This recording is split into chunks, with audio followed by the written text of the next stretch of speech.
What's up? Welcome back. I'm John Stark from MacTheMovieGuy.com, your favorite blind film critic, and today I'm going to talk about Peacemaker, Season 2, Episode 4. This week on Peacemaker, well, the show's on HBO Max. It has audio description, and if you've been following the plot thus far, uh, this episode it had some funny moments to it that felt dialed back. Like it felt like it was very contained somehow compared to some of the other episodes, which were kind of crazy. This one kind of was building on the last episode where Argus, they had just brought in Michael Rooker to hunt down Eagly, and they were headed off to Chris's trailer to, you know, bust in and whatever's in that closet and get it. And they've got their forces with them, and Michael Rooker's going to try to capture Eagly. And luckily, uh, Chris gets a heads up to try to move the thing ahead of time. So he's working with uh, at a bio, and I don't know if I got that right, to try to move it. And she's driving him, and they're headed out to this cabin. And we do see a flashback to him and his brother with their dad out in the woods, and they find this weird humanoid alien thing that's carrying this suitcase, and it shows the portal, and that's sort of how they got a hold of it. And it's revealed that basically Chris's dad was never inventing anything. He was just using the portal and stealing those helmets. So, invading other dimensions, I guess. Yeah. And Chris reveals that he's been in another dimension, and it's really awesome. It's a great dimension. And he killed himself in another dimension, and he's got to go back to that dimension and make everything right. And Adebayo's just like, what? By the whole thing just like seemed mind blown. Um, but eventually they're gonna get to the cabin and move it just in time before Argus breaks into the closet, thanks to the fuck is his name? The Rainmaker, the accountant. I don't know. He's got some really dumb hero names.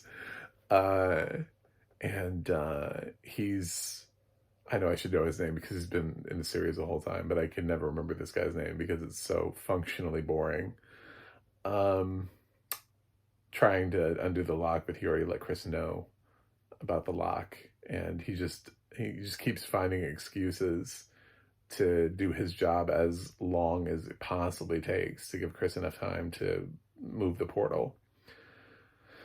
So by the time the door opens, the portal's not there. Everybody's like, oh no. Plus, he was able to sabotage Michael Rooker trying to shoot Eagly, which leads Michael Rooker to believe that Eagle is the one that's been prophesized about and will set everything right with the Native American tribes. And I don't know, it was some craziness of the stuff that he had to say about what he's like. It was long prophesied that he would be the alpha eagle, the one that if I can kill it will make up for all of the harm that we did to the Native American populations. I'm like, what? So,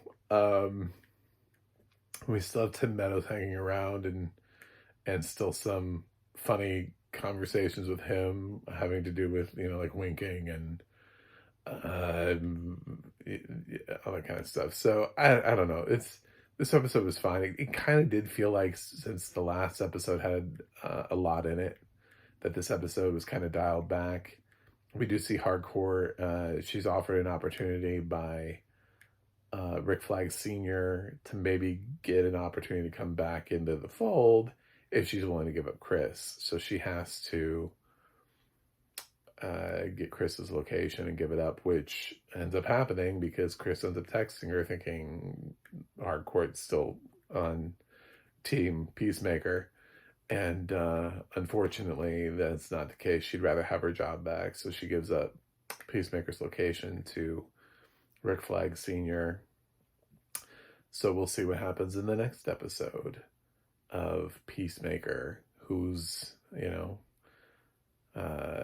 how's this stuff going to work out? And is Rick Flag Sr. going to kidnap Peacemaker? Are they all going to end up in the other dimension? I know what they're trying to do is make Peacemaker canon, and like certain elements and then get rid of the elements that aren't canon. I think probably the universe that Peacemaker keeps going into is what's going to end up canon. And I'm guessing at some point the right characters or the right versions of the characters will all end up in that realm somehow, which could mean Rick Flag Sr. Getting to see his kid again in that universe. I don't know. So Adebayo could be in there. I think that's where we're headed, though.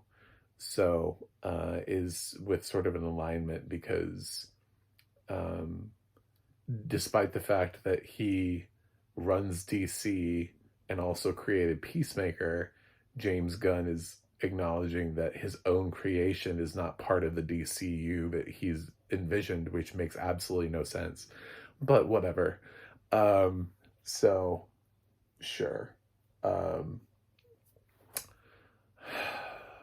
I don't really grade these episodes anymore because eventually I put them together for a complete tomato meter grade, and I like Peacemaker. It's still looking at like a 9 to a 9.5, probably right around a 9. It's closer to a 9 than 9.5 right now.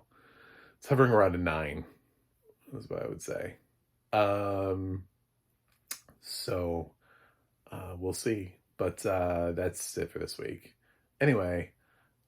Thanks for watching. Thanks for subscribing. And I will see you guys on the other side.